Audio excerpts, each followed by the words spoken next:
Oh, I know you missed us. Honey, we're home. Yeah.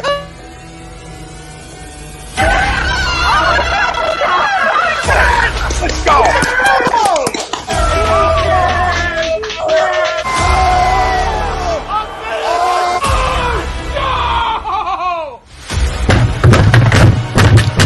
This ain't the fuck like horses think he stinks. Oh shit! It's gone.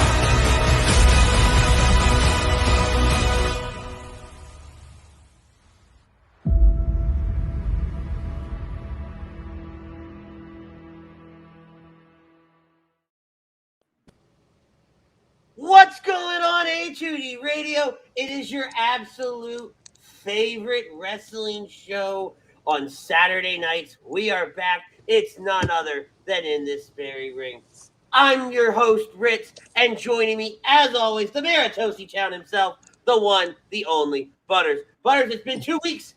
How you doing, my guy? I'm doing good. I'm ready to get back at this thing. Let's go. Eat it up.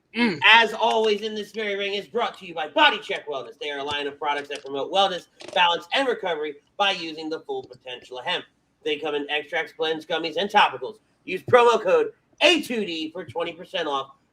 Sorry, 25% off your order at bodycheckwellness.com. Get it Shut right. up. I haven't done it in 2 weeks. Leave me alone.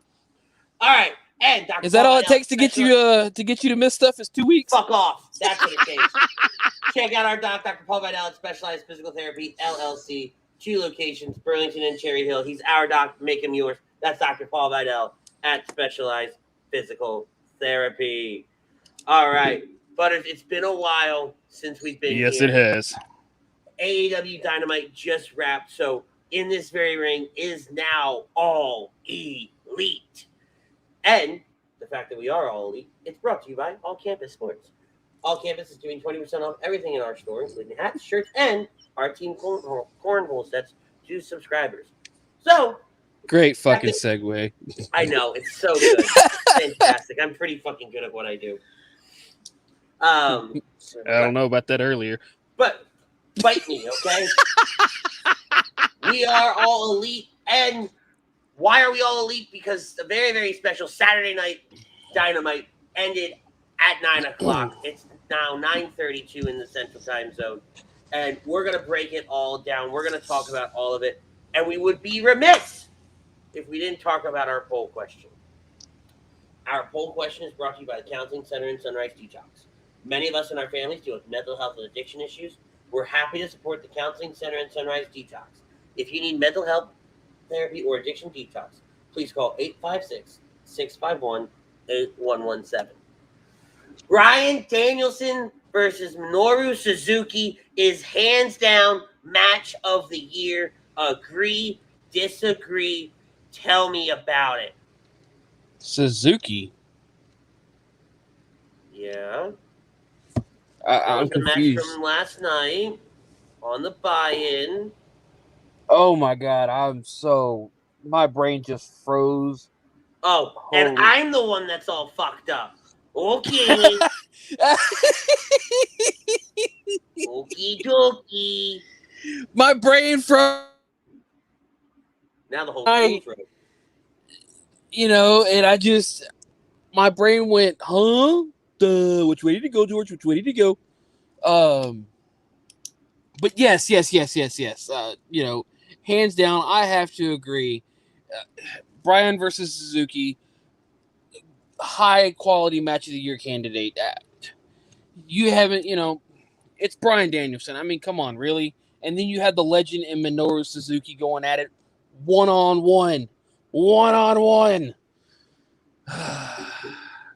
Great people, great match. It was absolutely phenomenal. I watched it late last night after I got back from doing karaoke. Shout out to DJ Blackjack and Rookies for our Friday night karaoke sessions. And special shout out to Slim for always making sure I have Rampage on every single Friday night. Rampage or SmackDown, depending on what's on when I get there. But she always has it on. So big shout out to her. And you know what? But I was like, you know what? We're watching the Astros game. Let's watch the game. Let's not worry about wrestling. I'll watch the match after I get home. And so I get home, I get settled in bed, and I know I don't got to be at work till later, and I turn it on, and I watch it, and I have to be honest, I skip straight to it, because so many people told me so many good things about it. I skipped everything and went straight to this match, and it was just absolutely incredible. Absolute it was, straight fire. It was, and so much so that I woke up in the morning early, not intentionally, but I woke up early and I was like, you know what? Fuck this. I'm watching it again. And I ran it back and I watched it again. And then, and that was kind of, for me, I was like, all right, that's our story tonight.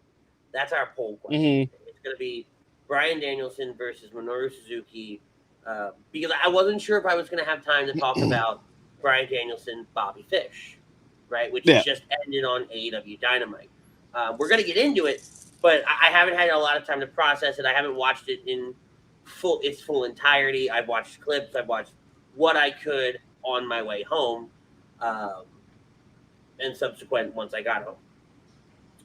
So I was like, we're going to run with that. And so I had some downtime today, and I said, you know what? Let's run that shit back a third time.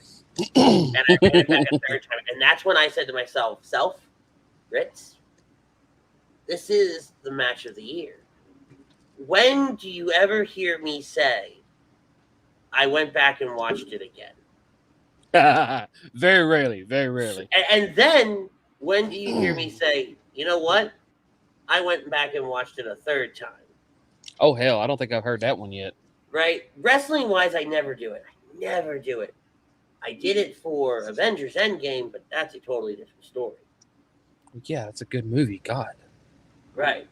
But this... Oh, we're going to talk about DC fandom towards the end of the show, too. I have words. I have things I want to say. Ooh. But it was just truly something special. And the crowd. And at first, my first watching, I watched it and I was like, you know, I'm all about the crowds and how the crowd makes a show and makes a match and can elevate things. At first, I was like, this crowd's going to annoy me. Right? Because, and again, I don't watch them ramp up through the night. I'm getting a hot crowd right out the gate. We're chanting, this is awesome and holy shit before Daniel Bryan's even in the ring. I'm sorry, Bryan Danielson is even in the ring. And I'm like, in the first few minutes of that match, I'm like, this is gonna suck. They're gonna take me out of the match. And then I said to myself,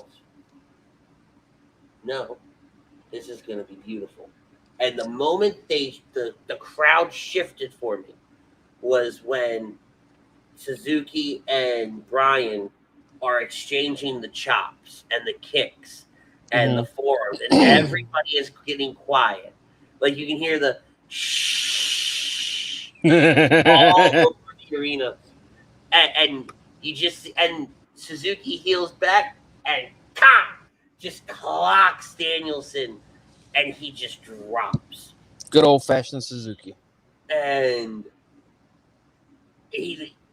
and Jax last night had, dropped a message or two in our group chat saying how he out loud shouted, "You got knocked the fuck out." And I'm watching it and I'm like, this was pretty early when that match would have happened. I don't see it, and no sooner do I say I don't see it. Nope. Oh, that's where you got knocked the fuck out. Got it. Cool. Got him. So, but I think by far, easily, best match of the year for me. Oh yeah, by far. And that's saying something, because Bryce Blackwell, Bryce's comment is the first comment that we're reading off on the show tonight, and it is brought to you by Alan Foy of eXp Realty. If you're looking to buy or sell a home, looking for a change in career and brokerage, contact Alan Foy of eXp Realty, LLC, at 302-682-8820, or contact him at alan.foy@exprealty.com. He says Bryan and Omega is the match of the year. he says That's a top that, contender. and he goes on to say it's number 2, but there's still more to come. He says it's a 5-star match. I completely agree 5-star hands down. that it's a 5-star match. I don't agree that it's number 2. But I will say, if you had to rank them for me in my head, and I'd have to obviously go back and remind myself, all right, was this match that I'm thinking of really this year? Was it last year? There's so much content now that you tend to get confused until you really sit down and look at it. Oh yeah. But I think Bryan and Omega and Suzuki and Bryan, they were 1A, 1B, right, on any given moment. Seal's Blue Devil chimes in, disagree completely. Suzuki matches are always like this, and now it's getting laid out. The Chop Exchange, etc. Is this always going to be AEW opening matches?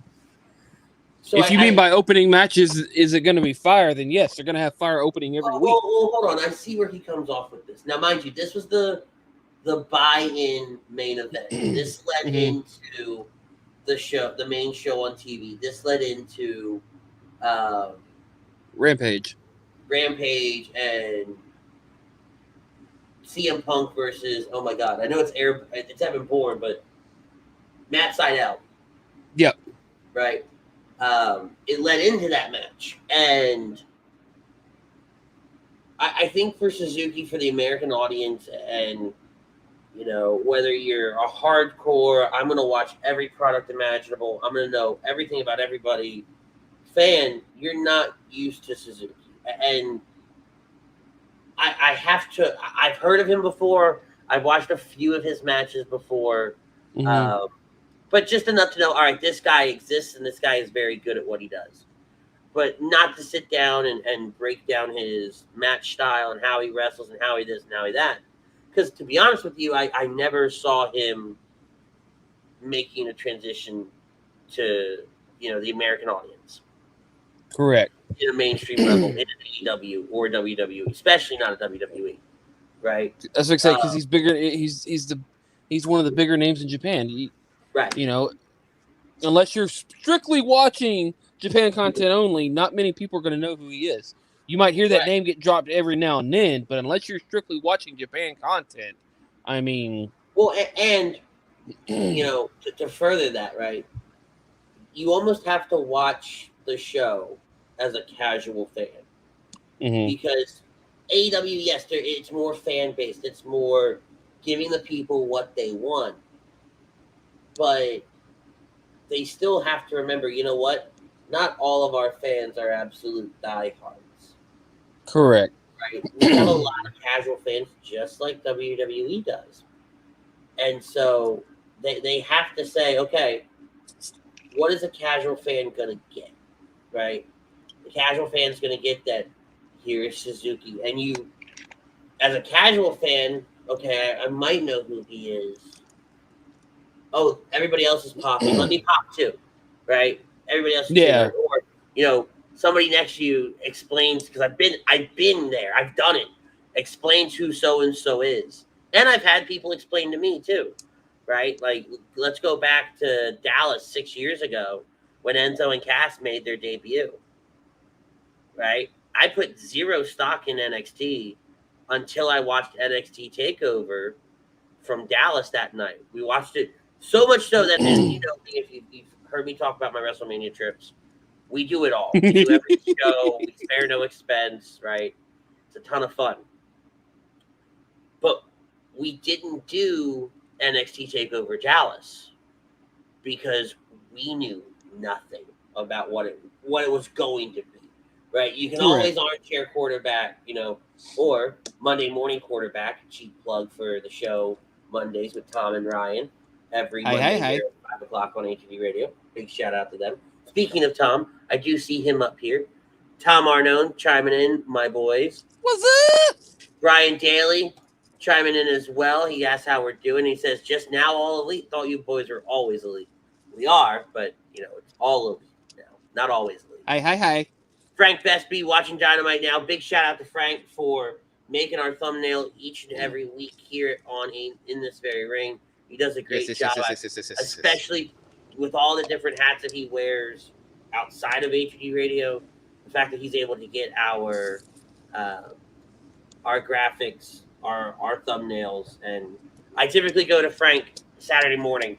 Hey, I don't have the show written. I have absolutely no idea what we're going to talk about, except we're going to lead off with this, and here's our title. Go. Right? That's all he gets. He gets nothing else.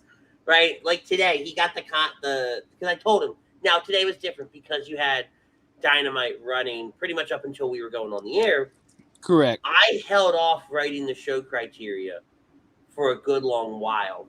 And, like, I didn't write the show till about 7:30 local time. So I wrote the show, like, 2 hours ago. And, you know, but Frank very rarely gets anything from me other than, here's what we're leading off with, good luck.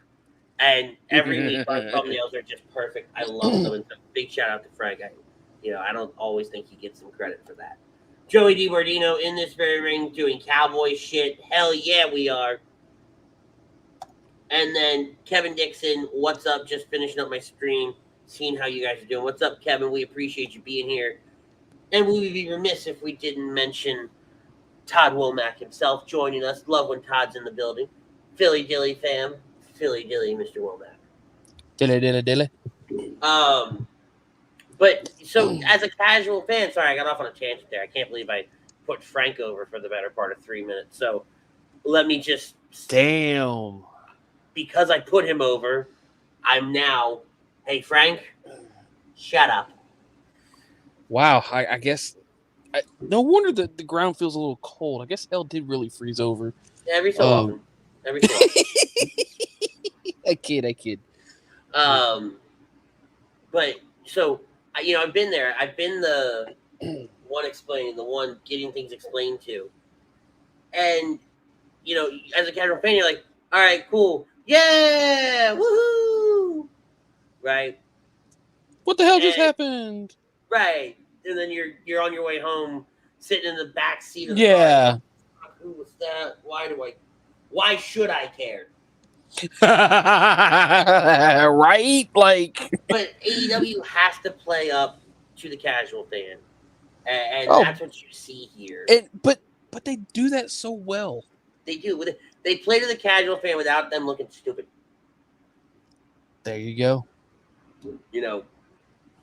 See, I don't know if he wants me to call him Seals or if I can just get away with calling him Blue Devil. I hope I can get away with just calling him Blue Devil. He says, Ciampa versus Walter at Stand and Deliver, guys, so easily forgot. You're right. But that goes back to my comment of, we don't typically talk about match of the year until like December, right? Yeah. We typically, we're creeping pretty close. We are. We 100% are. But at least for us, and I can't speak for you, I'll speak for me. I don't really sit down and say, all right, what was match of the year this year? God, is it really already almost December? Yeah. So I try not to do that. But after watching this, for me, just because of how frequently I watched it and just how I felt like, oh my God, this is incredible. And correct. It's really, I was like, this has to be it. This has to be my match of the year. And we'll have some fun with that as we get closer to the end of the year. We'll try to do some cool little things with it. Todd says, thank you for the introduction. No, thank you, sir. And thank you to everybody chilling out with us tonight. I know it's, after Saturday night, sometimes the last thing you want to do is sit down in front of, your computer, your tablet, your phone, your TV, and listen to two schmucks talk about pro wrestling. But we appreciate you being here. All of us at HUD Radio appreciate Sir, that's Mr. Schmuck to you. I'm sorry, Mrs. Schmuck. So we all appreciate you being here. That's fine, Mr. Schmuckers. Each and every show. We're excited for what's in store for you guys. That being said, I still have to go with the poll and say this is match of the year. And now, by far, we have I forget who said it. I think it was Bryce. Bryce said it. There's still more to come. There is. There's a lot of. We always talk about it every single week. There's a lot of content between AEW and even WWE. Mm-hmm. And well, hell, you never know what we're gonna get here because here soon Suzuki's going to Impact. So who the hell he's fighting? That could be another, match of the year candidate right there. exactly, 100%. So it's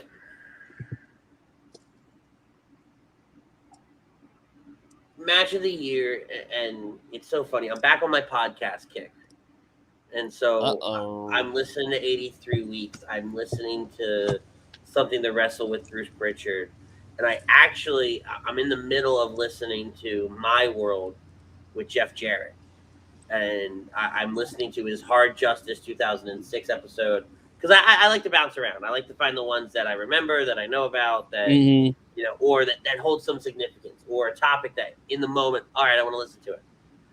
And oh my God, the hate for Dave Meltzer is so real. The hate for Dave Meltzer is so unconstitutionally real. I'm pretty sure you can go on Twitter or any social media page right now and just post up the question, hey, who hates Dave Meltzer? And I'm pretty sure you get about 1 million answers in like 2 seconds. Oh, 100%. But here's the other thing that I think it was Bischoff said it. I think Bischoff said it the best. There are editorials, and Dave Meltzer is arguably one of the best people to recap a match or to recap a show. Mm-hmm. But then when he creeps his opinion into fact, and he takes his opinion and weaves it into, oh, I know what's going on behind the scenes because I've been doing this for 4 decades. Shut up. Oh, I 100% wholeheartedly agree. Right, but that's where with these, and especially match of the year, that's why I want to do something fun.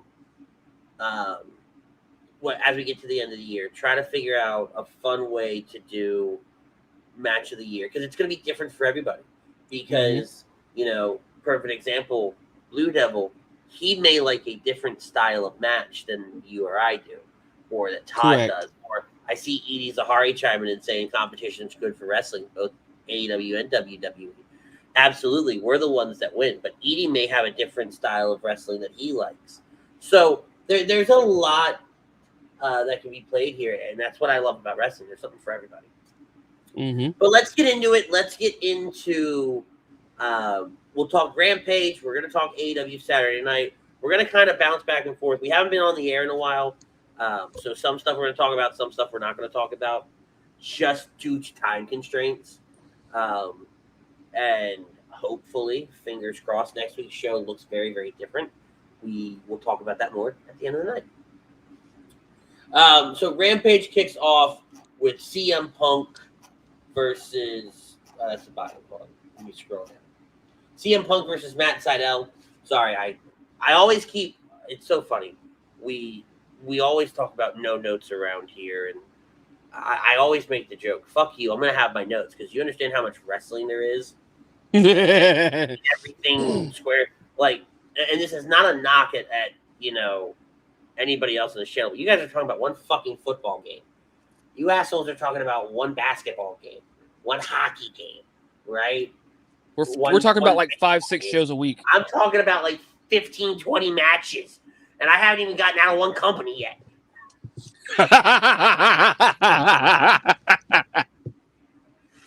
And that's just on AEW's part. WWE's got like 20 to 30. Yeah, it's like fuck. So, and that's if they don't have a pay-per-view. Yeah. Don't even get me started on Crown Jewel. I just looked at the cards and I was like, you know what? I totally forgot that there were these many fucking matches. Like I was trying to get the day off. I was like, I want the day off. I'm gonna sit at home. I'm gonna watch it. I'm gonna try to enjoy it. You gonna get up that early to watch Crown Jewel? No, it's on at 11 o'clock our time. Oh, I thought it was like super early our time. No, it's at like 11 o'clock, but in the same sentence, it's like, I gotta go to work. I tried to move a day around. It didn't work for me. And now I'm gonna be like, all right, well, here we go. Hey, I look at it this way. At least we can get the aggro crack again. I don't know, man. We're getting Hell in a Cell, not the aggro crack, okay? We'll talk about it as it progresses.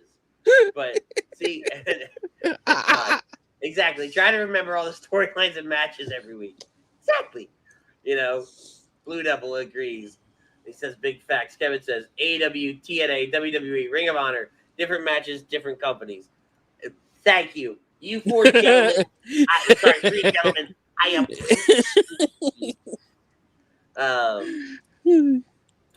Jesus. So what I love about wrestling and what I love about, and I think we're going to see it a lot in CM Punk matches, or and more so in AEW sometimes. They start with the handshake. I think the handshake is underutilized. I don't think it's always appreciated as well as it should be. Even if it's just a fist bump in my eyes. Yeah, because go back to boxing, go back to MMA, go back to UFC, right? Mm-hmm. They touch gloves, go to the corner, come out, fuck each other up. Yep. Right? Before you do a collar and elbow tie-up, shake a hand. Let the ref ring the bell, and then fuck each other up.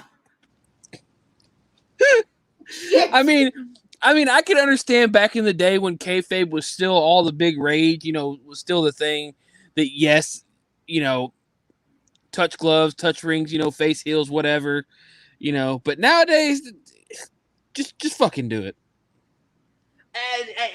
And that being said, right, I don't know if I want it for every match, but some of these matches where they're high profile, they're bigger, even a bow, you'll see when we talk about here's another great fucking example. Malachi Godfuck Black tonight in his match. How do I say that kid's name? Again, where the fuck did he go? Come back here, you little bastard. I think I have it against Dante Martin. I have it here. I just had to move screens around. He shoots him a nod at the ramp. Oh, at the very end, yes. At the very end, Malachi turns, nods to the kid in respect. Because that match was fucking fire. It was phenomenal. But that's the kind of stuff that I love that shit. I absolutely thoroughly enjoy the hell out of it. Because you can tell Black, Black looks at him and goes, "You took me to the fucking limit, kid. Like, you took me to the limit. I'll give you that nod. I'll give you that praise, Absolutely. And ultimately, CM Punk wins the match with a GTS. CM Punk undefeated in AEW right now. And I don't typically, I shouldn't say typically, I don't expect that to change anytime soon. No. Go back to Jeff Jarrett's podcast. They were talking very, very briefly about Samoa Joe and how Samoa Joe went undefeated for a year in TNA. And somebody asked Jeff, and he goes, how do you know when we're going to end that winning record for him? And Jeff goes, I'm going to know when I know. Right? And it's going to make sense when it does. Right? No different than Taker streak ending. It's a Taker, it made sense. He knew it's what Brock needed to just become an absolute nuclear. No different than when Roman beat Taker 3 years later. Right? That got Roman nuclear heat. Oh, dear God. Right? I think he's still irradiating that heat, but not as bad. But I think Punk's going to take this ride. And then when Punk decides to, for lack of a better phrase, do the job, he's going to put somebody over in the biggest way possible. Oh, big time. Right? I don't know who. I can book you out 15 different people. Right? Mm-hmm. But right now, I can book it, but then I can't tell you how we got there. I just work here. Yeah, some days. Fuck you. Ruby Soho versus the Bunny. Arguably, the Bunny. And Jack said it last night. arguably one of the best bunny matches out there. She does her best. I'll give her that much. Right, but our and I don't know how much of that was Ruby making her look better. Mm-hmm. I don't know enough. I know match psychology, but I don't know match psychology. You can tell some things, but when it's really good, you shouldn't be able to tell anything. Oh, big time. Big time. Ruby gets the win there again. Great showing by the Bunny. Penelope Ford comes out and attacks Ruby from behind. Bunny and Ford beat down Ruby. Ford puts on the brass nuts and cracks Ruby across the face. That leads into what happens tonight. It happened tonight during the Kiera Hogan-Penelope Ford match. Penelope's accompanied by the Bunny. Penelope Ford gets the win. Ruby runs down, attacks Ford, and throws her off the ramp.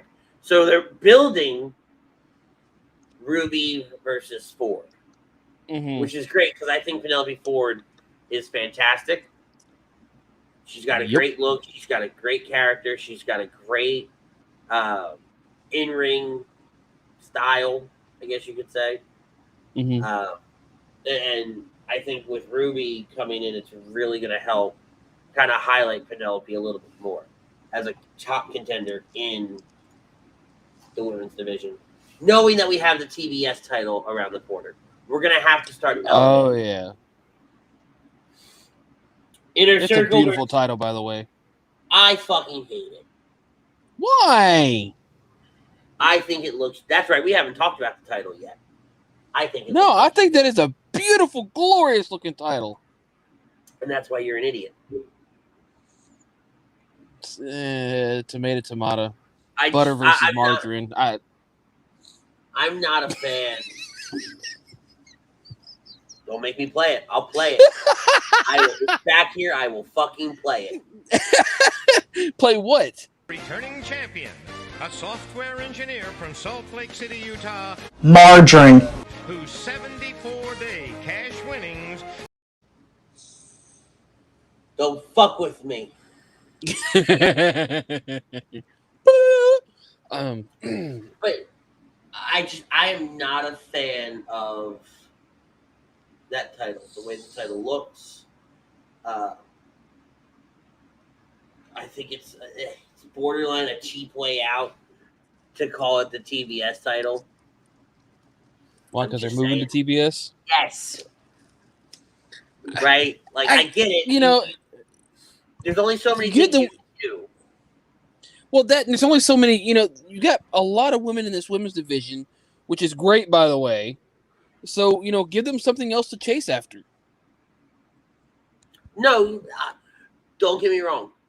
I think another title is a good idea, right? Because now you've taken Britt and the AEW women's title and you put her on the same pedestal as Kenny and the AEW world title, right? Not that she wasn't the same because she's the top of the division, but correct. When you look at the hierarchy of titles and you look at how the ebb and flow of things, you have, boom, the heads of both divisions.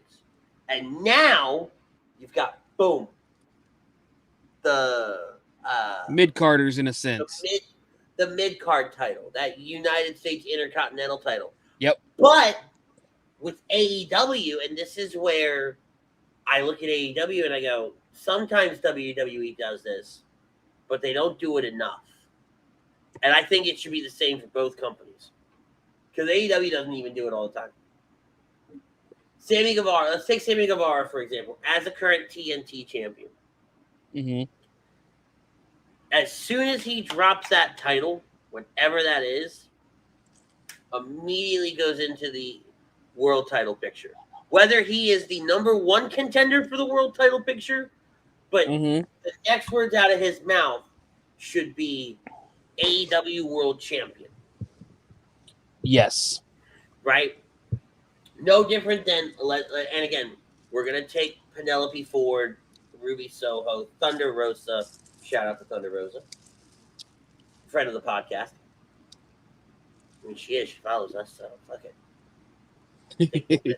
I mean, right? I mean, to me, it should be no different than Impact's Option C. Exactly. Thank you. Somebody gets it. Somebody remembers Option C. Nobody ever talks about Option C. Well, that's he invoked their current X Division champion just invoked his Option C clause. So at Bound for Glory, it's Christian versus Josh Alexander, former X Division champion, because he invoked the Option C. Yeah. So so that's exactly where these titles, you should be heading. You get this title now. Once you drop it, step up. I want that world title. But I don't want. Here's what I don't want, and I think this is where Option C is a good thing and a bad thing. I don't want somebody to say, "Okay, I'm now the TNT champion." Mm-hmm. Right? I'm going to drop the title. Now we vacated this title. Mm-hmm. And I'm going to go fight for Kenny Omega's AEW title. Because Correct. now we have a vacated title and we have no storyline around it. We have to build a storyline around it. You're going to have some kind of tournament or a fatal four-way, some kind of multi-man match to determine who would be the new number one contender. Now, this is where, in my opinion, AEW, because wins and losses matter. Correct. Now you just go scoreboard. Look at the standings, okay? And the top, we'll pick a number here. The top 6 guys, right? That's your, and it doesn't always work out this way, so this isn't going to be exact, right? But you don't have to be 6. You could be 3. You could be 4. Just whatever you think at the time. Those 6 guys, that's your AEW World Title picture, right? That gives you 6 months of content of storytelling to do, right? Because you run one through the other, and as soon as that fucker loses, if number 2 loses, end of the line, right? You're starting to fuck over, climb the mountain. And you know what? Don't even go standings, right? We've all played video games here. Okay? We've all played games like Mortal Kombat, Street Fighter, Injustice, Dead or Alive. You lose. Start over. Start the hell over. Okay? You cry a little bit inside, and then you just get the hell over it.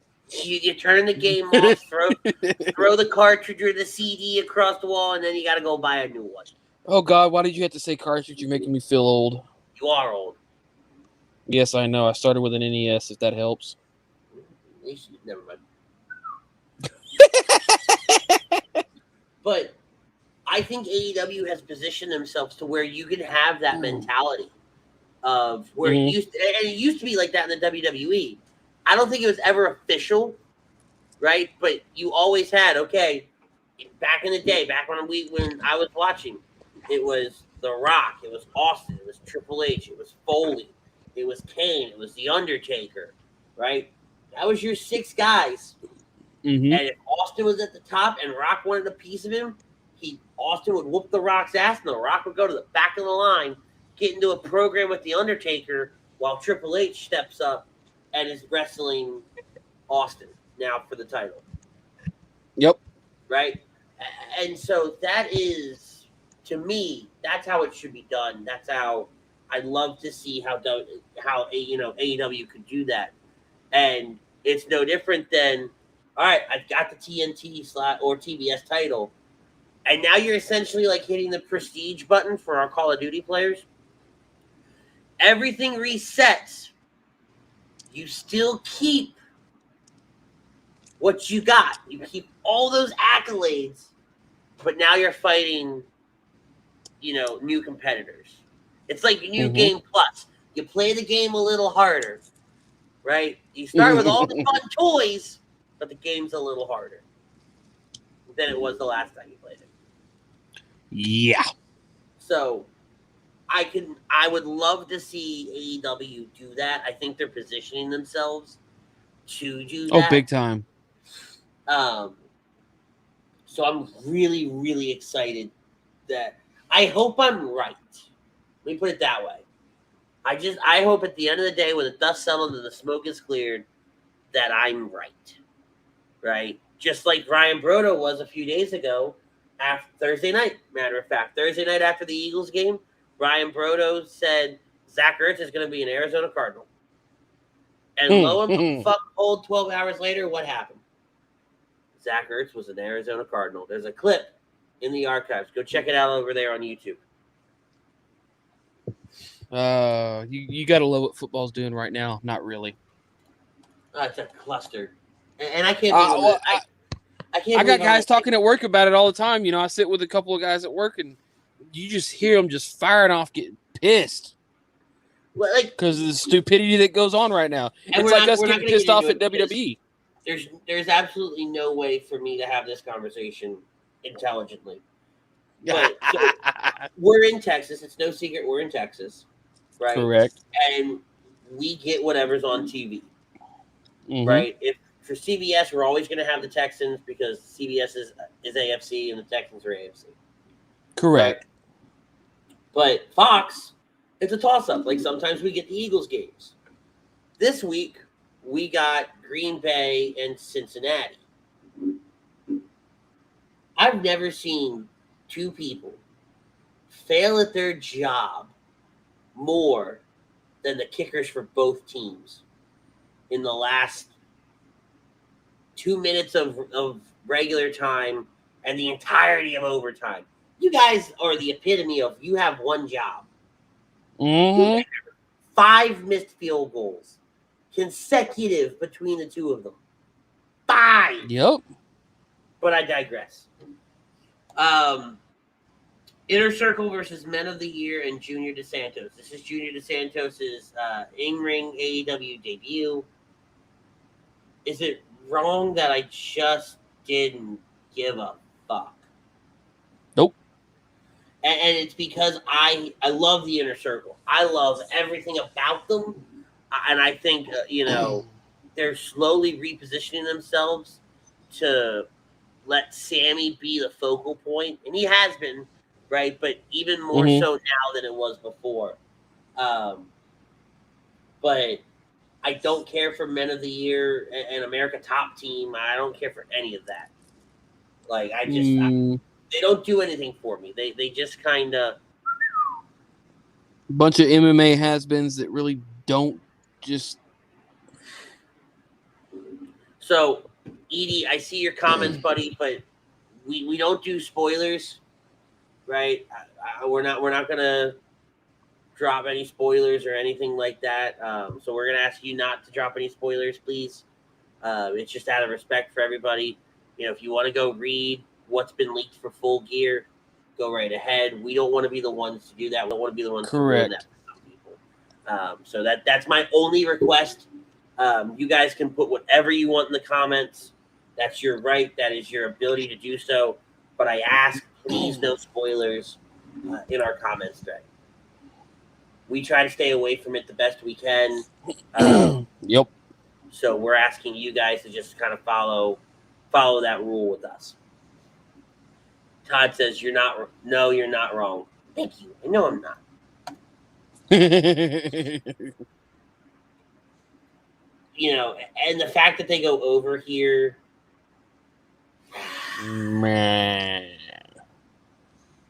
Hey, look, another MMA style team in wrestling. It ain't been done before. He goes, it's going to lead to a 10-man tag between Inner Circle and American Top Team. I think so. I think it's almost going to be Survivor Series War Game style.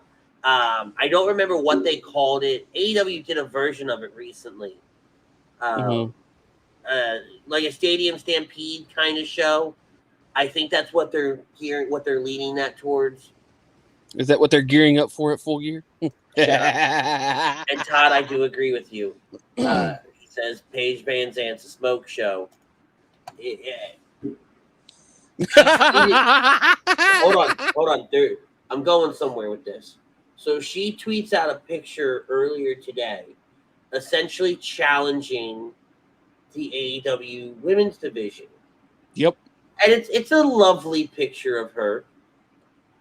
But how I see it was Thunder Rosa retweeted that and said, "Let's fucking go." I saw that and I'm like, yes! I'm all for it. And that's how Rampage goes off the air, with American Top Team beating down the Inner Circle. Santana and Ortiz make their return. They clear the ring. Inner Circle is reunited. We've already touched on a little bit of Dynamite from tonight. With Malachi Black winning and showing the respect. The FTR, the new AAA Tag Team Champions. There was some debauchery at play here with Andrade and MJF. Wheeler Yuta got squashed by John Moxley. The Super Click defeats the Dark Order. Great match. But then again, right now, everything with those two teams is just really gold. And I'm not a Young Bucks fan. I think they're fucking douchebags. Oh God, yes. But everything I can't. They were all fine up until like just this whole elite AEW shit. Like y'all were great. Now you're just. So let's back up for a second.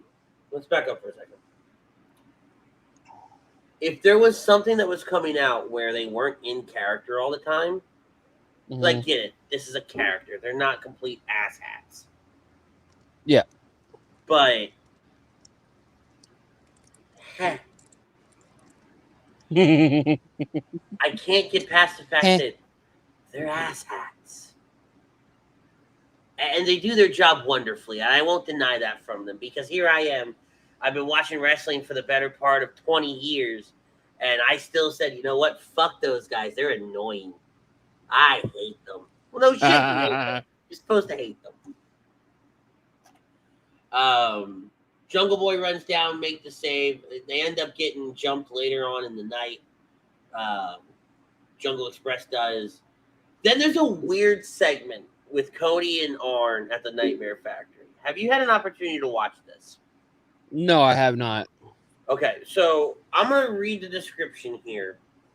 It's very weird. Like, it just... I don't know what we're trying to accomplish here, what the end game's going to be. It's weird to me.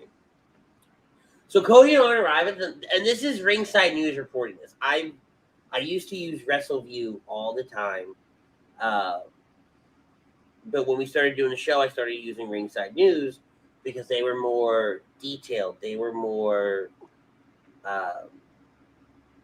they were given more information. So when we're doing these recaps, we're talking about the matches and, my shitty memory comes into play. It was nice to have a lot of detail. Cody and Arn arrive at the Nightmare Factory. The student says Cody is late. Cody has been acting like an arrogant piece of shit. Cody trains with the trainees. Brock takes him down. The trainees beat down Cody. Red Velvet, I think that's supposed to be Red Velvet, slaps him. Red Velvet. Cody asks what they're doing. He isn't learning shit. Arn says he will never do anything to let the kids down. Malachi Black has it coming. Cody fights off Lee Johnson. It's weird, right? Like it's almost like they're trying to give Cody a boost. I think they're trying to. I think say tough love, or maybe knock some sense into him and tell him, hey, you might want to, get down and dirty, get aggressive, get something more than this, whatever you want to call it, you are. I don't know how to describe it. The words are not, they're there, but they're not. But but like you said, tough love. Get angry, get angry, get aggressive. Kind of beat the hell out of him. Don't worry what the fans think. Just fucking go for it. Yeah. We've talked about everything in between there. Tony Schiavone introduces Hangman Page. Cowboy shit chants start from the crowd. He's excited for Full Gear. He was excited to start AEW. He believes in the vision, but he feels like the world changed. It changed him. He failed to become the first AEW world champion. He lost confidence, friends, and he lost himself. The one thing he never lost was these people chanting cowboy shit. To him, that was very real. When you fall, you get back up. That's cowboy shit. He's not a fortune teller, but he feels like they still believe in him, and for the first time, he believes in himself. He doesn't know what's going to happen at Full Gear, but he's going to give us everything. heart, blood, sweat, tears. The one thing he is sure about, he will give, is Cowboy shit. Great promo from Hangman Page, which is so funny because like 3 weeks ago I was like, I can't stand Hangman Page. I don't like the fact that he's a Joker. I don't like the fact that he won. I don't like this. I don't like that. Fuck this. This is bullshit. I'm over it. You don't like Cowboys? I was over it, right? And it's because of everything that he was kind of doing, and the for lack of a phrase, the drinking that they were portraying. I was like, I don't want this. I don't need this. So Cowboy James Storm? Yeah, but like, and it's like Cowboy James Storm and the Sandman had a baby. And I have Hangman Page, and I'm like, what kind of miserable fuck existence do you live? But I love that they play the long game with their storytelling. They set things up to where if old school wrestling, you play that long game. But it's not a long game to where it's like, oh wow, I need clarification on that. It's been 6 or 7 months. I need this clarification. It's to where you mean like Bailey Sasha? Yeah. It's like people can go away and people can go on to other things, but they still left the door open to where they can turn around and go, all right, I'm going to fuck up Kenny Omega for the title. It sounds so funny the way you say it. Yes. And then you get into Bryan Danielson versus Bobby Fish. This is another great match. Unfortunately, I didn't have the opportunity to watch it in its entirety because we were at this point now. It's all right. We gotta get ready. I gotta get the show up. I gotta get this in. I gotta get that in. I gotta get the room ready because this is my damn bedroom. All right, how's the shot gonna look? I'm doing all these little things. I need my cup of tea. Where are my notes? Where's this? Where's that? So I gotta go back and watch it. I've heard great things about it. The clips that I was able to catch when we were waiting for the show to go on the air on AEW's Twitter page, I'm all for it. I'm a big Bobby Fish fan. I'm a big Bryan Danielson fan. I think Bobby Fish got the short end of the stick when it came to what's it called? Undisputed Era. Mostly just Undisputed Era, but he was injured for a good chunk of their run. When they were at the top of NXT, you always felt like Bobby was injured. And I just think his age might have played a little into it because I think he's hitting late 30s, early 40s. That part I don't know. I don't care enough about how old somebody is. My biggest thing is I don't either, but apparently WWE is. And I say that, and I'm about to completely and utterly destroy Bill Goldberg here in about the better part of 20, 30 minutes. So I didn't upload the bracket. I did take a screenshot of it. I actually have it. Well, I have it right here, too. I just didn't upload it so we can put it on the screen. Oh, okay. I thought you didn't have it. No. But they announced the World Title Eliminator Tournament for Full Gear. It starts next Friday with Orange Cassidy versus Powerhouse Hobbs, Archer versus Kingston, and Dustin Rhodes versus Bryan Danielson. The Archer, Kingston, Dustin Rhodes, Bryan Danielson you forgot match. 10 versus Moxley. Well, hold on. There's a reason why I forgot it. Shut the fuck up. Archer, Kingston, Rhodes, Danielson. Those will happen next Saturday night on a very special AEW Dynamite. I think this is, again, because of either hockey or baseball. It's because of hockey. Okay. There you go. And Orange versus Hobbs is happening on Friday night on Rampage. 10 versus Moxley, I guess, will be the following week. Okay. On Dynamite. That's my guess. I don't know why we're not just doing them both the same week, but fuck it, right? I just, again, they don't pay me the money to care. Greg Malakovic's chiming in saying, fellas, what's up? I kind of want this, title tournament eliminator to end up being Bryan versus Cassidy. Well, so Edie here says, what do you think about the World Title Tournament, World Title Eliminator bracket? He thinks it's a predictable final. Moxley versus Bryan. All right, Edie, I'm going to ask you again, buddy. I need you to stop dropping in spoilers. Unless something's been announced officially by AEW. I don't want rumors, speculations. Well, I'll take rumor speculation, but I don't want spoilers. I don't want spoilers in this comment section. I'm going to ask you very, very nicely. And Greg agrees to the poll. So going back to the bracket, I would like to see Danielson versus Orange Cassidy, but at the same time, I don't want to see it. Why not? I think it'd be a great match. I think it'd be a great match. I think it'd be funny as hell. Mm-hmm. Right? As good as Moxley is, I would need Orange to, like, so we all see it when Orange Cassidy gets pissed and takes the hands out of his pocket and he really starts wrestling. That's the Orange Cassidy I want for the majority of the match. Usually that's more like towards the end.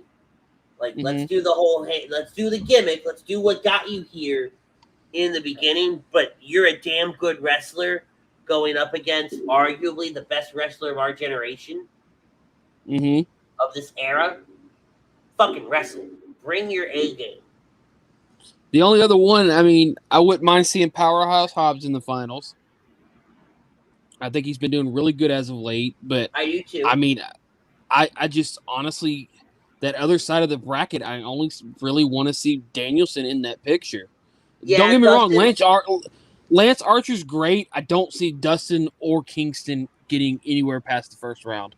If I had to book this out to the finals, Moxley over 10. Honestly, Cassidy over Hobbs. And then probably Cassidy over Moxley. Yep. I'd have to agree with that. On the other side, Danielson over Rhodes. Archer over Kingston. Danielson over Archer. And I ultimately think this leads to a Danielson win. Right? Yeah, so they can get back at Kenny Omega. But at the same point, you know, I've seen people question, why do you crown a new number one contender with your ladder match and then not, I think it was the next week after you announce a title tournament eliminator match for another new number one contender quick? But think about it, right? The final happens at Full Gear. Right? So let's go off of Orange Cassidy versus Bryan Danielson. That person, let's just say it is Bryan Danielson. Bryan Danielson wins. Later that night, we're going to have Hangman Page versus Kenny Omega. The winner already has this challenger waiting in the wings. I like it. It's good booking because you come out of it now telling another story, right? We're not saying, all right, you know, showing up on Wednesday night. Let's say Kenny Omega does win, okay? Nobody can beat me. I'm unbeatable, right? And then we have a cold build to something. This, at least, now you have the potential for a stare down. Now you have the potential that Bryan's going to be on commentary or sitting at ringside or making his presence felt in some way. Yeah. So I'm okay with that. I'm very okay with that. Do you have anything else AEW related before we shift gears a little? Let me double check here. Did I copy anything for the week? Screenshot anything? Reddit anything? I always do. And I do not think I did for this week. No, I have not. So I have nothing left for AEW this week. So, as we transition into WWE, we want to thank FanUp. They are sponsoring the WWE section of this of tonight's show. FanUp is the best way to enjoy fantasy sports. Sign up now at FanUp, only on the Apple App Store, and win your share of great prizes. Daily NFL contents and more. Sign up today. Make sure you guys, if you have an Apple phone, sign up. Use promo code A2D, and you also get some sign-up bonus, too. It's pretty cool. I've been playing around with it. I have a lot of fun. It does, because, again, I'm not a football guy, right? but it does Mhm. make football fun for me. Sit down and mess around with the app and the teams, and now it's all right. Now I'm paying attention to multiple games or multiple people or whatever have you. Yeah.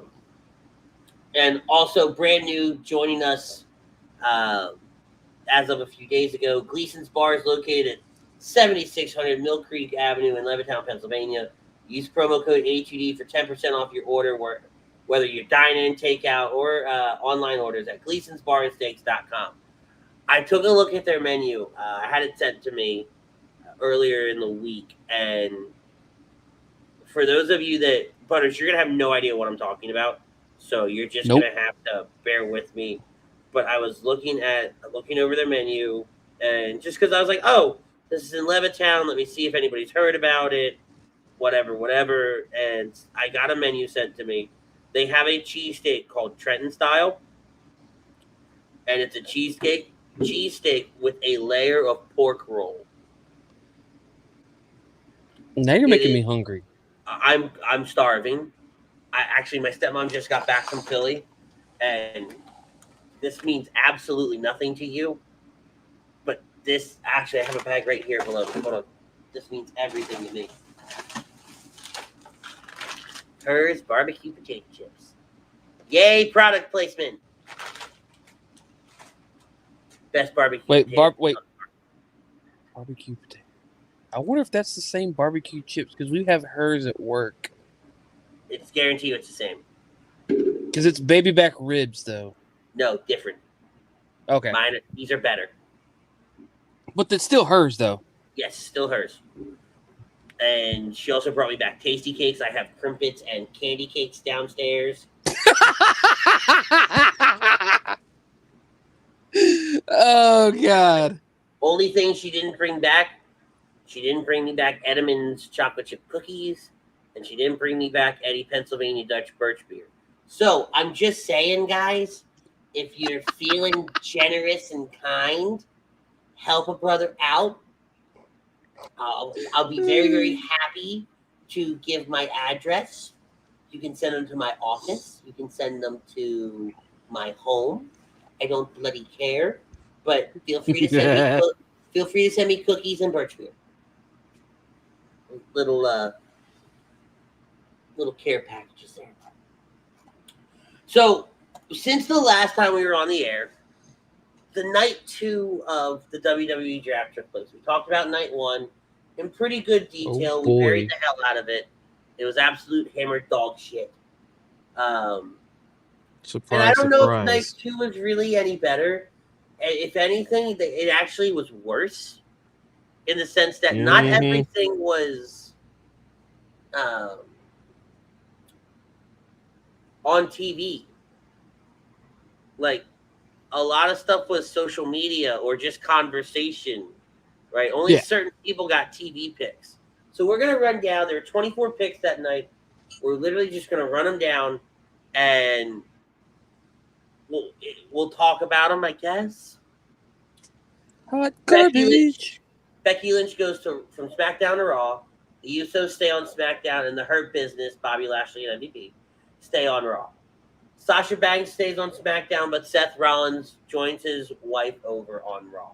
Shock. Nakamura and Rick Boogs stay on SmackDown. Damian Priest stays on Raw. Sheamus goes to SmackDown. AJ and Almost stay on Raw. Shayna goes to SmackDown. KO goes to Raw. Xia Li gets called up to SmackDown. The Street Profits are moving to Raw. The Viking Raiders are moving to SmackDown. Balor to Raw. Ricochet to SmackDown. Karrion Kross stays on Raw. Garza and Humberto Carrillo go to SmackDown. Alexa Bliss stays on Raw. Cesaro stays on SmackDown. Carmella's coming to Monday nights. Ridge Holland gets called up. He's going to be on SmackDown. Olympic gold medalist Gable Stevenson is signed to Raw. He was a free agent. And Sami Zayn stays on SmackDown. You know, I'm honestly surprised they didn't try to put Gable Stevenson on NXT just for a little bit to kind of let him get the feel for everything. Yeah. And then complete and utter bullshit. was the supplemental picks. They were announced on Raw Talk. Dana Brooke stays on Raw. The Dirty Dogs, Ziggler and Rude, they're going from SmackDown to Raw. The Hurt Business, Cedric Alexander and Shelton Benjamin and Jackson Riker, they both stay on Raw.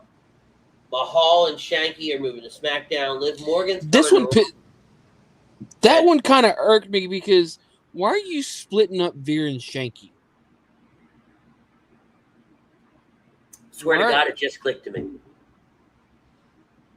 Swear to God. Go ahead. Swear to God, that just clicked to me. You're putting Jinder Mahal and Shanky on SmackDown and leaving poor Veer on Raw. Those two are brought up together as his muscle, and you're splitting them the hell up. We were having a fun time. We were having a good time on this show. And then I said, you know what will be fun? Let's talk about the draft. I'm a fucking idiot. And then they split up Natty and Tamina. But I'm okay with that. So Liv Morgan goes to Raw. Mia Yim comes up to Raw. The Miz stays on Raw. Natalya, SmackDown. Shotzi to SmackDown. Tamina to Raw. Tegan Knox to Raw. Wait a fucking minute. And they split up Shotzi and Knox. They split up that other. This was an upcoming women's tag team to fight for the women's tag team titles. And now you're going to tell. And you know what's funny? There was an article that came out that said WWE has killed the women's tag team division. And I was like, no, they didn't. Right? Like, in my head, because I didn't read the article. I was like, no, they didn't. They just split one fucking tag team. Shut up. Right? Correct. And now I'm like, wait a minute. No, they didn't. They did worse. They really did. They old Yeller the tag team division. God damn it. And then you have, believe it or not, and all this bullshit, you have free agents. And it's announced that they're free agents. Brock Lesnar, Asuka, Bayley, Elias, Eva Marie, Lacey Evans, Lucha House Which, by the way, shout out to Lacey. She just gave birth today. Yes, big congratulations to Lacey. Big congratulations. Child. Everybody's healthy. Everybody's happy. Hey, that was one strong woman because she did it at home. Yes. Maurice, Shane Thorne, and Titus O'Neil. Now, here's the ones I can understand. Bayley and Lacey. Them not getting drafted, totally understand. Yep. And Asuka, because she's out with a hand injury. But Elias, Eva Marie, Lucha House Party, Maurice, Shane Thorne, and Titus O'Neil not drafted. I'd love to know why. Elias has the new gimmick. I guess they're trying to figure out when and where he's going to debut. Some were thinking NXT with this new promo that was cut this week, but a lot of people are thinking that's a woman and not a guy. Eva Marie, I don't know what they're going to do with her. It's like they brought her back just to release her again. Pretty much. Lucha House Party. I don't remember if one or the other wanted their release. I could be wrong. It could have been this release. So that could be why they're free agents. Blue Devil says Hit Row will definitely be under the microscope of the WWE world. I wish them the best of luck. There are people around me that absolutely love these guys. They love Hit Row. They love everything about them. I'm going to just watch and say, it's going to be an interesting ride. I think Hit Row is great. I think they do things very, very well. They may have been brought up too soon. I don't know if I would say that. But, I mean, neither here nor there. Like I said, I'm just going to watch them. Watch to see what they do because, it's another stable. Hopefully WWE doesn't screw this up and, split them up 6 months down the line. Yeah, that would suck. But that's your Raw. I mean, that's your draft, boys and girls. We screwed everything up. I don't know what the hell they're doing anymore. It's really just, it's aggravating. Mm-hmm. You know, and you always, you ask yourself why.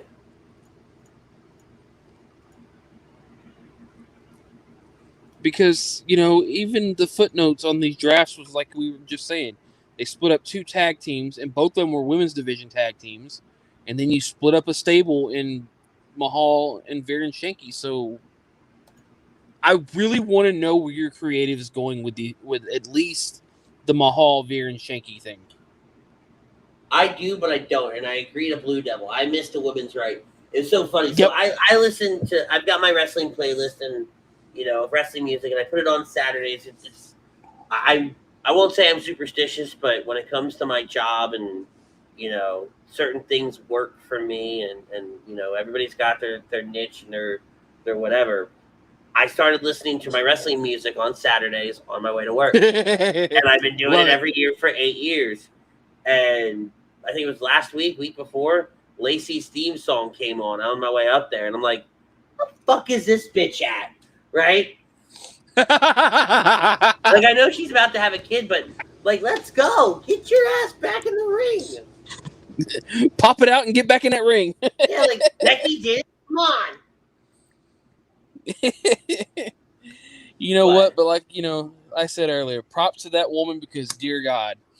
Yeah, she did that shit at home. I mean, I understand why she did it, you know, because she wanted, you know, her husband and daughter to be there. And with everything going on, they couldn't. But, man. Props to her.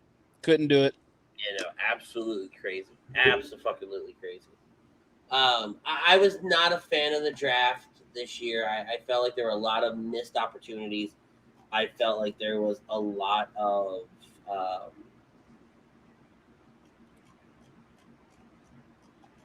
really and some of the decisions. And we talked about it 2 weeks ago on this program, that how it's not taking place till after Crown Jewel. Now we're starting to see some things kind of, you know, come into play. Mm-hmm. But I'm going to give them time. I don't like a lot of the decisions that were made, but I'm hoping this is forcing them to get creative, to highlight new people, to do some different I would things. hope so. That's my hope. I really hope so. So, you know, we obviously have Crown Jewel coming up this Thursday, which we're about to go over, and I'm going to bury a lot of people. But I'm hoping on the heels of Crown Jewel that... Are you sharpening up that shovel? Yes, I am. We start to see some of these new storylines take shape. Some of these new... we'll call them bonds or feuds or whatever they end up being, start to take shape. You know, and Joey... Dude, I don't disagree with you. Joey DiBardino says, I honestly don't see the point in the draft anymore. I don't disagree with you. Like, we talked about it on our, you know, draft preview show, on our draft recap show. Mm-hmm. I miss the days of wrestling for a spot in the draft, right? Or even go back to, or even go far back as the first draft where everybody was on the table. And every so often, Vince and Flair would come out and they would make draft picks, right? And because there were no brand splits, right? And even of this new era, when we had the very first brand split, not the first brand split, but this most recent brand split, this was good. This was fun. You know? That and I really would prefer back to it being one night, and then the supplemental draft happens the next day. Right. Don't come to me right after. But like, I look at the 2016 draft. This was 5 years after 2011 when the brand split went away. Mm-hmm. And you have Rollins, Ambrose, Charlotte, AJ, Finn, Roman. That's your top 6. right? And then Cena, Lesnar, Orton, New Day, Sammy. That's 11. So like it was everything just hit boom, boom, boom, boom, boom, and then you had the Draft Center live, which was a special later on. I think it might have been the next day or something like that, or. Well, I think that's that also when they night- started calling up NXT talent. They did NXT. So Balor got called up, American Alpha called up, Nia Jax got called up. All those people got called up on the air, and then you had Truth, Usos, Titus, Kane, Paige, Darren Young, Kalisto, Sin Cara, Naomi, Jack Swag, like a lot of big names. This is where Alexa Bliss gets called up, Mojo Rawley gets called up, Carmella gets called up. They all got called up during that draft, and the only people that were not drafted, Ryback, he wanted to be released. Nikki and Triple H. So Nikki Bella was out with a neck injury. Triple H was just semi-active. Luke Harper was out with a knee injury. Rosa Mendez was on maternity leave. Emma had a back injury. Taker's fucking Taker. Tamina and Tyson were both out with injuries. And The Rock was just fucking Rock. The only the only active person that was not drafted was Heath Slater. And that turned into one of the best storylines of that year. Correct. So everybody else was either injured or they were just so high profile that you just really didn't give a shit that they got drafted. Well, they weren't around enough to care. Yeah. But I think 2016 is one of the better drafts. And that's when, in my opinion, the free agency actually, meant a lot.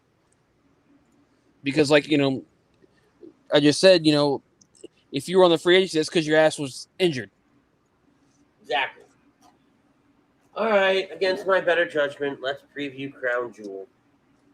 Oh boy, Crown Jewel. One of the greatest pay-per-views of the year. Fuck off. Shut your whore mouth. Oh no. This Crown Jewel preview is brought to you by Specialized Physical Therapy. Dr. Paul Vidal is our doc making yours. He's got 2 locations in Burlington and Cherry Hill, New Jersey. Or check him out on the web at specializedphysicaltherapy.com. So let's talk Crown Jewel. We're going to run down the card. There are 9 fucking matches on this card. And one of them shouldn't even be on there. But I kind of feel like I don't know. Mansoor versus Mustafa Ali. They could have done that on SmackDown or Raw. But I get why this match is there. Is it because they're in Saudi? Yes, and Mansoor. They needed a reason to put Mansoor on the card. And the way they portrayed this made sense. Right? It makes sense for Mansoor to have this match with Mustafa Ali. Right? Mansoor should go over. I think he should, and I think that might be what, that might let, Ali see, hey, maybe there is something in this guy after all. Exactly. Like I think of all the Mansoor's wrestled at the last few. This one actually has some meaning behind it. And to Edie's point, Edie just made the point here. This might be the best Saudi show match card ever. And the reason being, they wanted this to be high profile. They wanted it to be the word I'm looking for here. They're probably looking for, they want it to be one of their best Saudi shows ever because they're just coming back from COVID. Not even just that. And then we have weeks before, there's no other pay-per-view in October. Mm-hmm. You have weeks before Survivor Series. And then you're also teasing the fact that TLC got canceled. We're not doing a December pay-per-view. So this has to be big. I am not sleeping. I'm just fat and I get comfy when we're doing conversation. Shut up. Wake up, Andy. Wake up. That's where he says, night, night, babe, LOL. Shut up, Tom. Ooh, baby. I'm fidgety right now. I can't sit still. Cut me a break. Are you a fidget spinner? Yes. and I have a very short attention span. The fact that I can get on this show, get on the air and do some of these shows some days, like, it's astonishing. But I have a very, very short attention span. I always have to be doing something. So that's why, fidgeting in a spinny chair. I have been. I don't know. People watching us are probably motion sick because I've been doing this off and on. I know. Night. I move a lot too. But this is the worst it's ever been for me. Well, it's because you had a week off and now we're back and you're like, damn, I'm not moving. Damn. How did this man turn this into a shot at the Eagles? We have a few of those on the Eagles. How did this guy turn it into a shot? All right. Hey, I give him props. But no, this is gonna. I actually, and that's why I wanted the day off, right? To go back in our conversation. This show's actually. I think some stuff's gonna happen here. Like this is gonna matter, right? Mm-hmm. Edge versus Seth Rollins in a Hell in a Cell. Now, see, this is where a Hell in a Cell match actually matters, and not having its own pay-per-view. Right. This is that blow-off blood feud match you put in a Hell in a Cell. I know the match is going to be great. I know the match is going to be phenomenal. The storyline has been awesome. I don't know what it is. I say Edge versus Seth Rollins in a Hell in a Cell match, and I just kind of go... Because of the words Hell in a Cell. We've been so tired... I think it's because we're so tired of the pay-per-view that when they actually do Hell in a Cell right, we're just like in a slump and we're like, I don't want to see it. You've already gave it a bet. Fucking cage is red. I'm out. Do what? If the cell is red, bring back the gray cell. Bring back the steel color. I was going to say, I would hope it's not red, only because it's Crown Jewel. Oh, it's going to be fucking green. You know what? I'll take that over red. I'll take it over red. No. It could be silver. It doesn't. I don't know what he's telling you to preach, but preach it, buddy. How did this man hold the fuck up? Look at this man. How did this man go from YouTube at 10:50 to literally a minute later? This asshole is over here on Facebook. You want to talk about double dipping and just making sure that people are around? I was fixing to say, Andy, it's called tabs, man. This man's on his damn phone. You and I both know this man is sitting in the garage on his phone, just scrolling through shit. He has no. I was fixing to say, look, I can do multiple tabs on mine. I'm really glad that you checked it first. Yeah, exactly. The camera. But I'm just saying, I could be on Facebook, YouTube, Twitch, Twitter, all that other good stuff, all at the same time. So I could be texting on one and then 1 minute texting on the other. But then again, the man's a genius for doing it. Still, 100% agree. But I just think he doesn't even give it a minute. Doesn't even give it a fucking minute.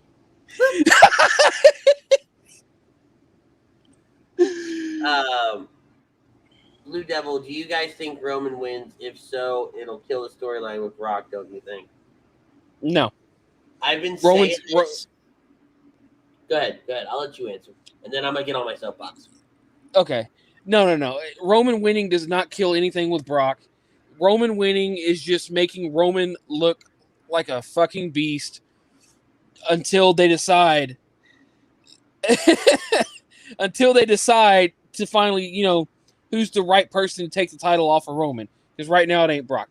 Brock's just there to fucking get paid and get the hell back home. So, I've been, and this is me getting on my soapbox. I have said it from the start that I don't think this match needed the title. How they're portraying this match, the title is like second fiddle. Yep. Right? Oddly enough, and it sounds really dumb when you say it out loud, but Paul Heyman is the catalyst for this. Where does Paul's big loyalties time lie? Right? Mm-hmm. And that's where you're like, oh man, I don't know how this is gonna play. This makes me nervous. Right? I don't think it needs the title. So Roman winning, yes, all this does is, to Butter's point, cements the idea that Roman Reigns is the tribal chief, is the head of the table, is the big dog in the yard. And he needs that, right? It's just going to get old very soon if they don't pull the trigger on doing something with it. I don't think you can run this long term. And you know and what, then though, to the point, Joey? He does it all the time, but where is that fuck tonight? I haven't seen him yet. Okay, I see you. Bastard. But so Roman versus Brock is going to be a not. He's probably listening on one thing and doing whatever the hell else he wants somewhere else. Like, all right, you know what? I'm convinced Bryan is like Beetlejuice. You say Ryan's name enough times, and Ryan just appears. Like Proto. I'm waiting for the day where we call Ryan out for something, and not even call him out for something, but just reference him, and then next thing you know, he's gonna pop up on the damn screen going, "Yes, you rang." Right? And I can see him doing that. And big shout out to Ryan. Him and Tom crushed it the other night on the Eagles post-game show that they did Thursday night after the game. And him and Tom both have put in a lot of work this week between Monday Morning Quarterback, between HD Wednesday night with Ralph, Frank, Greg, Noah, Nate. I hope I didn't miss anybody. There's enough damn people on that show. And then they watched the entire Eagles game and then went live for God knows how long. And they still both have regular jobs. So Ryan and Tom put in some work this week, and I gotta give them credit where credit's due. They crushed it this week with all their shows. It's hard to talk about stuff at that level that they were talking about it and not sound like you're repeating yourself show after show after show. And yeah. Oh no, wait, Ryan didn't do Wednesday night. Ryan wasn't feeling good. So he still worked hard.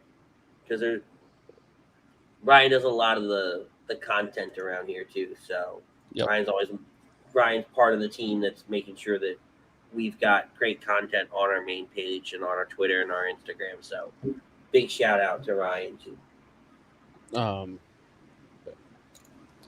But let's get into the Queen's Crown Tournament Finals. It's going to be Zelina Vega versus the winner of Shayna Baszler or Doudrop.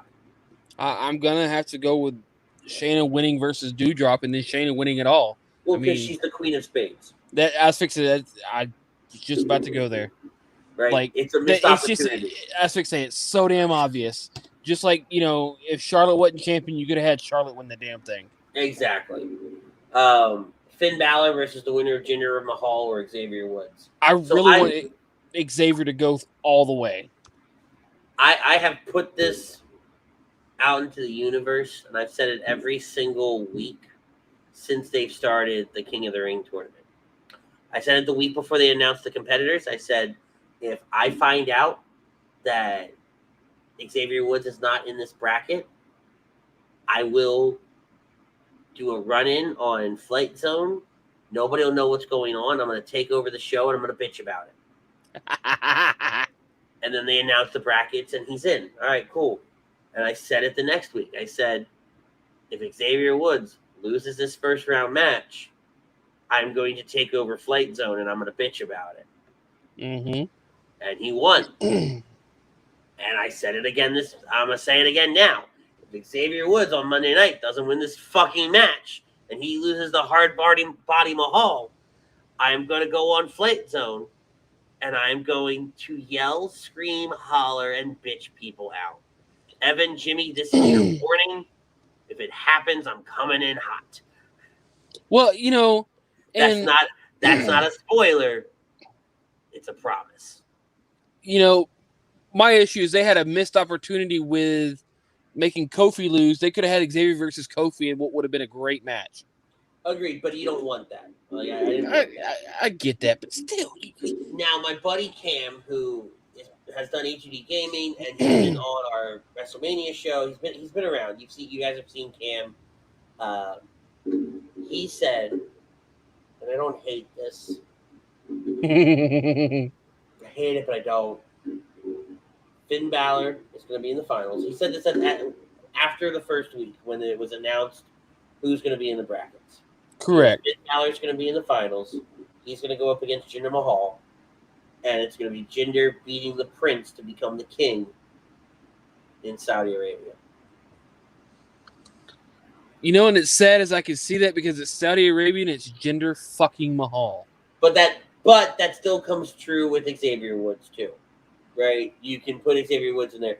I'm telling you though, I'm sorry. I love the Flight Zone boys. I love this company, but I'm gonna go batshit fuck bananas if Xavier gets eliminated in general.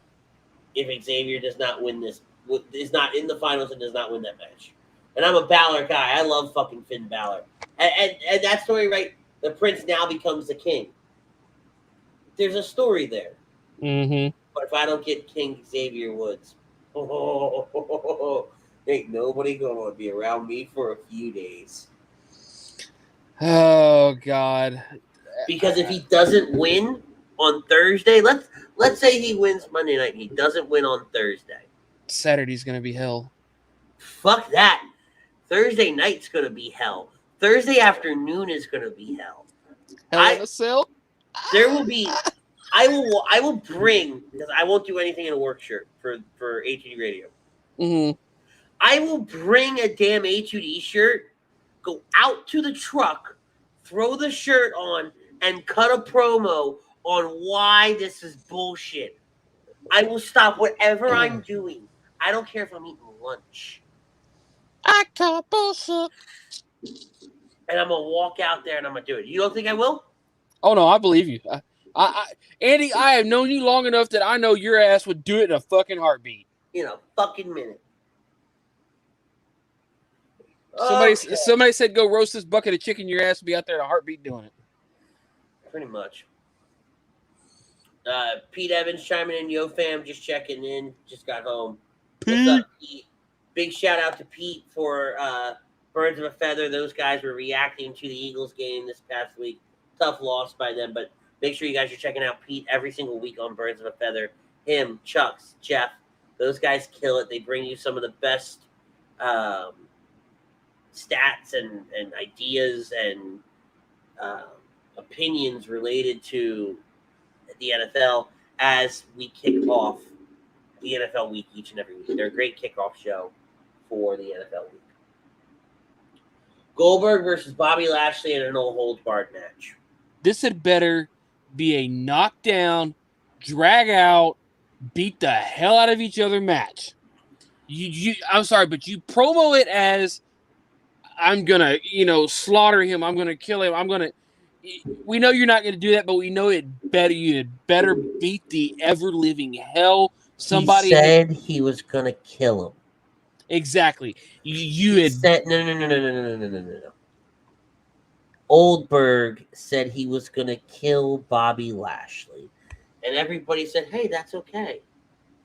We want murder. We're fine with that." Shut the fuck up. Shut up. We all know that it's not going to happen. Bobby Lashley is going to walk in there. There is a reason why in TNA he was called Walking Armageddon. They make this a no-hold-barred match to cover up the fact that Goldberg can't do it anymore. Listen to me, and listen to me well, because I will only say this one more time, and I'm going to say it louder for the people in the back that didn't turn the hearing aids up. Goldberg can't go anymore. I am a Goldberg mark. I literally freaked the fuck out the night he returned, and Michael Cole said the most dominant WCW champion ever, Goldberg. And Goldberg came out to end Monday Night Raw a few years ago and went on to squash Brock Lesnar in Survivor Series. And I'm a Goldberg guy. I mean, my fucking God. But you do not need to put him in a match against Bobby Lashley, all because Bobby disrespected your kid. And you're going to kill him? We're going to go overseas. So we're going to create technically an international incident just because Bobby said your kid looks like shit. I mean, it could be throw somebody off the Titan Tower all over again, but hey.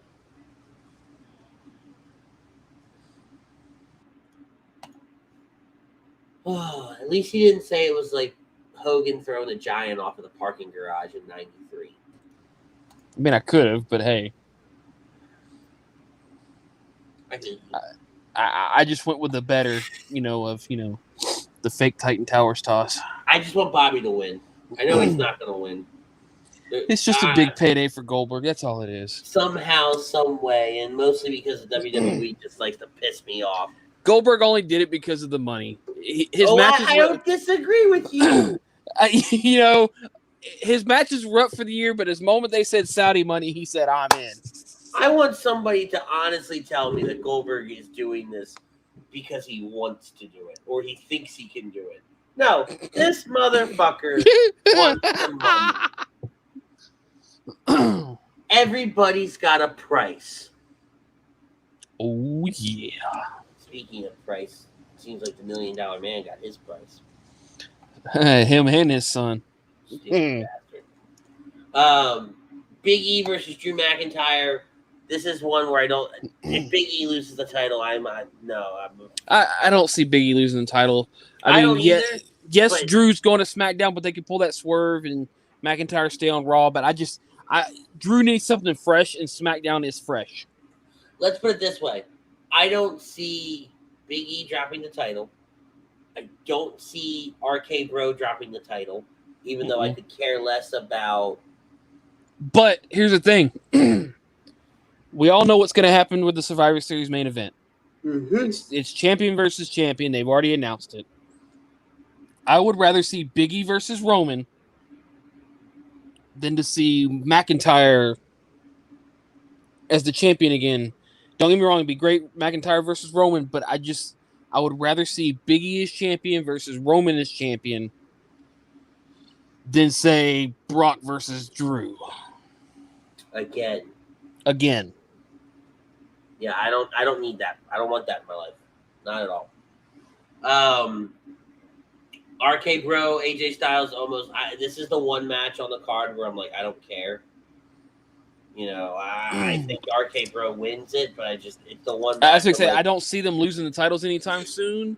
Street Profits are coming to Raw, so I mean they could take them titles off of RK Bro. I mean, yep. Becky Lynch, Bianca Belair, Sasha Banks. Sasha's winning this title, I think. But does that put her on Raw, or does she go to SmackDown? No, because Bianca's going to win the Raw title. Bianca fights for the Raw title Monday night. That's right. I just saw that today. Yeah, so I think Sasha has to win this match. And if not, then it's just going to be, Becky ends up retaining. Even if Bianca loses to Charlotte, Sasha's walking out with the title. This is the one match where I think WWE for lack of a better phrase, backed themselves into a corner. They booked themselves into a corner. Yeah, they booked themselves into a corner. And I'll give this is the one part where, because everything else is kind of, I won't say it's They've been hitting. doing that a lot here lately, though. I'm talking about just in this instance, though. I think everything, it was hitting so well that they said, all right, let's do this. And then they went, oh, fuck. We're not doing this. You know, we fucked up, right? I that's what I think happened here. Correct. And then Reigns, Lesnar, we've already talked about it. All right, that's Crown Jewel. We're gonna break it down next week. Next week's gonna look a little bit different. Oh yeah. We hope. Mission Pro Wrestling is Thunder Rosa's Texas-based promotion, and they travel around to different cities and they do shows. Well, if you remember, we went a few weeks ago to Southern Star Brewery here in Conroe, and we watched Play Hard, Hustle Harder. And it was a great show. We had a ton of fun. And Great show. To save on a long story, HED Radio and In This Very Ring are going to be sponsoring one of the sponsors for this upcoming show next Saturday night called Don't Fear the Reaper. Once again at Southern Star Brewery. We are in conversation and checking on some technical aspects. We might be doing the show live from Southern Star Brewery next week. Okay, we're going to put that out there. I have no problem saying that because it's been talked about. It's just, again, the technicality of it. Can we do it? If we can do it and we can pull it off, great. We're going to be live next week. If we can't, we'll probably record something. We'll put something out there. Okay?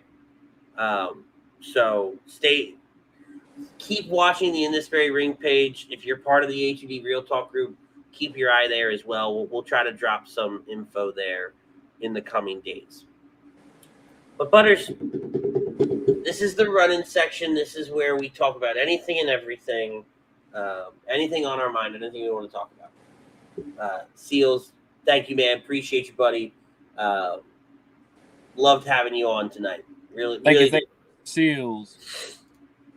And we're going to go back to Body Check Wellness as a sponsor for Run-In. Body Check Wellness is a line of products that promote wellness, balance, and recovery by using the full potential of hemp. Use promo code HED for 25% off. Today was DC Fandom, and we're not going to spend a lot of time on this, right? But I got to ask. You were at Cards and Comics today. Obviously, today was a big day for y'all, for nerds, for everybody. What are some of your highlights? I only caught one thing, and that was the Black Adam clip. Okay. You know, I busy doing everything else. I was only able to catch the one thing, and it's made me super excited for Black Adam. I have to agree. It's so funny. Like, when I heard The Rock was playing Black Adam, I'm like, what a shitty character to play. Like, But it was a great fit for him. Yeah, now, like, seeing the clip, and I've said that, I was like, I was never a Black Adam fan. Even when Black Adam was in the Injustice games, I'm like, this guy is stupid as fuck. What's even great is we're also highlighting the JSA. Yes. Dr. Fate. I was like, wait, we're getting Dr. Fate? And it's played by Pierce Brosnan. Yes, I'm like, I take it every day of the week, you know. You know, Todd says The Flash and Black Adam. Did you watch? So you said you only got to catch the Black Adam clip. Correct. Did you hear about anything else? I heard that they dropped the Batman trailer. Can I tell you? So I watched the Batman trailer. Tell me everything, brother. Tell me everything. I watched the Batman trailer, and if you know me, and you've been around long enough, yep, I'm a big Batman fan. Huge Batman fan. To the point where I've got, this is called the Bat Phone. I've got everything renamed like Batman would. I'm a child. Wayne Manor. That's my Wi-Fi network. I was underwhelmed with the Batman trailer. And I heard a few other people in our group Now, chat. I watched it in the daytime on my phone at work. I got interrupted a few times. So when we're done the show here, I'm gonna turn off all the lights. I'm gonna put it on the screen here with my headphones. We're gonna set the mood and we're gonna watch it. Right? Well, I'm gonna watch it, and I'm gonna give it another shot. I thought the action was great. Right? Like the fighting was great. Some of the other stuff just didn't hit for me. And then the Flash trailer was really good. Like, oh, that's gonna make me so happy. Like I think they gave away a little bit too much in the trailer. Is it at least Flashpoint? That's my point. I think they gave away a little bit too much in the trailer. Okay. Right. I'll have to watch that trailer then. But it was enough. You almost have to, and you're just sitting there going. Young Justice season 4 was announced earlier this week, and the first 2 episodes dropped today, which was huge. Oh, damn. I watched the first 5 minutes on YouTube because I didn't know that. I had heard rumors that they were going to drop after Fandom was done. They dropped actually during Fandom. And the first 5 minutes, HBO Max had put it out on YouTube with a teaser trailer right behind it, and I'm pretty jazzed for it. I'm very, very excited for it. As always, there's a time jump, so I got to go back and watch the ending of season 3, or at least remind myself what happens. But I think this is supposed to really change the dynamic of what we know about these heroes, which I'm very excited. Good. Harley Quinn season 3 was finally announced. Let's go. Damn time. About damn time. So very excited for that, and obviously Titans and all this other stuff. Live action Batgirl, they did, and I actually have it saved because I want to watch it. Supergirl's ending at the end of the season, and they had a panel of the Supergirl cast talking about the show. And I love that kind of stuff. So very excited, very, very, very excited for everything coming up DC. And, at the heart, we're nerds here, so we're always going to bring this stuff up. And that's what we have running. We save running for when we do have the nerdy stuff, when there is the crazy stuff we want to talk about and the off-the-wall stuff. And we never try to spend too much time on it, just because we know we do understand, realize, and respect the fact that some of you are not comic book fans or not nerds like we are. We do appreciate the people that stick around. We do appreciate the people that comment when we have these conversations.